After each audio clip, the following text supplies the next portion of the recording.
हाल में तो मित्र के पास नहीं जाऊंगा। आज जब भजन करने के लिए बैठे तो उन्हें अपने पास आस जल की भ्रांति होने लगी।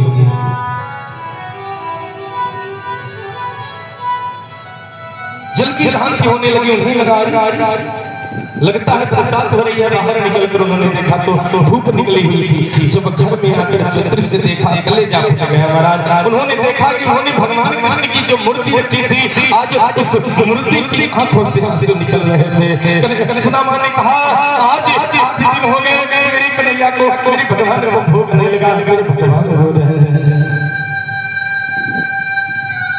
मैं कृष्ण के पास अवश्य जाऊंगा।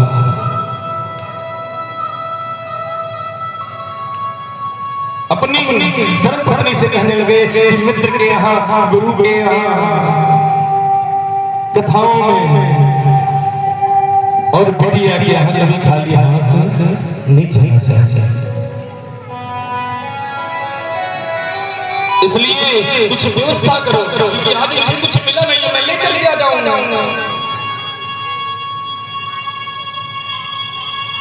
मैं लेकर के आ जाऊंगा। सुशीला बगल वाली पड़ोसन के यहाँ गई। उस पड़ोसन ने कहा, अभी तक तो पति ही भीख मांगता था, आज से तूने भी मांगना प्रारंभ कर दिया क्या? आज से तूने भी मांगना प्रारंभ कर दिया। एक बात जान लीजिएगा, अगर कोई आपके पास कुछ मांगने के लिए आया है, न देने की इच्छा हो तो मत दीजिए, लेकिन कभी उसका अपमान मत कीजिए कि पता नहीं उसकी कौन सी परिस्थिति है कि आप सामने हाथ फैला रहा है, पता नहीं कौन सी मजबूरी है। दूसरी पड़ोसन के यहाँ गई। उस पड़ोसन ने कहा कि अभी मैंने धान को कूटा है, उसकी भूसी पड़ी हुई है, उस भूसी में से आप जाकर जो चावल कंकड़ है, उस तंडुल को निकाल लो।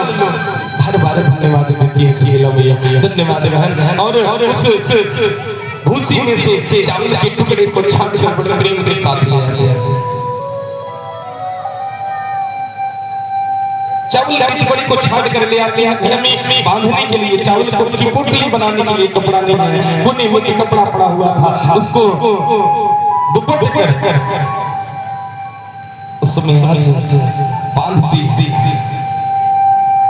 और देते हुए सुदामा जी से एक संदेश भिजवाती है कि कन्हैया से मेरा एक संदेश देते कि एक मास दुई पाठ में दोए एकादश हो, मेरे घर गोपाल जी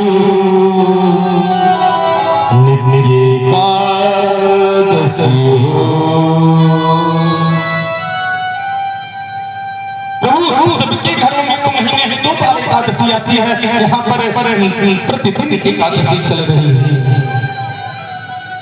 सुदामा जी संदेश लेकर आगे की ओर बढ़ते हैं और प्रभु से कामना करते हैं, प्रभु जी अब आपके भरोसे ही मैं अपना परिवार छोड़कर द्वारका की ओर निकल रहा हूं। हमें को भी चाहिए कि हम आप भगवान से प्रार्थना करें कि सावर तेरे भरोसे